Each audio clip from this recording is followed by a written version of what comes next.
এটা হচ্ছে বৃষ্টি মাতারি, আর এটা মন্দিরা বিশ্বাস। এটা হচ্ছে ব্রাজিল লাকি বাম্বু, যেটা আমাদের এখন দেখা যায় সাধারণত বাড়িতে রাখলে এটা শিট বলা হয়, ব্রাজিল লাকি বাম্বু শিট। এটা যারা বাড়িতে রাখে তাদের নাকি অনেক ভালো কিছু হয়, উন্নতি সমৃদ্ধি হয়। এটা হচ্ছে ব্রাজিল লাকি বাম্বু। আর ব্রাজিল লাকি বাম্বুর যেটা সবথেকে সমস্যা বেশি, যে মারা যায়, অনেকে হয়তো ভাবে বিভিন্ন জায়গা থেকে কিনে নিয়ে মনে করে যে মরে যায়, কিন্তু এটা মরার অনেকগুলো কারণ থাকে।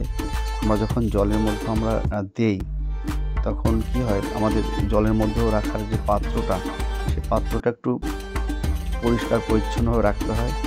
আর একটা বিষয় হচ্ছে, ওটার রাখার একটা সিস্টেম আছে ব্রাজিল লাকি বাম্বুর, যে জলের পাত্রে রাখবে সেই রাখার একটু সিস্টেম যেটা, সেটাও আমি বলবো। যে সিস্টেমটা হচ্ছে, এই যে ব্রাজিল লাকি বাম্বু, এই যে দেখা যাচ্ছে এই যে শিটটা যদি নিচের দিকে রাখা হয়, নিচের দিকে রাখলে কিন্তু গাছটা বাঁচবে না, ঠিক আছে? এই শিটটা উপর দিকে এইভাবে, হ্যাঁ, ওই শিটটা যে উপর দিকে রয়েছে এইভাবে দিলে গাছটা বেঁচে যায়, ঠিক আছে?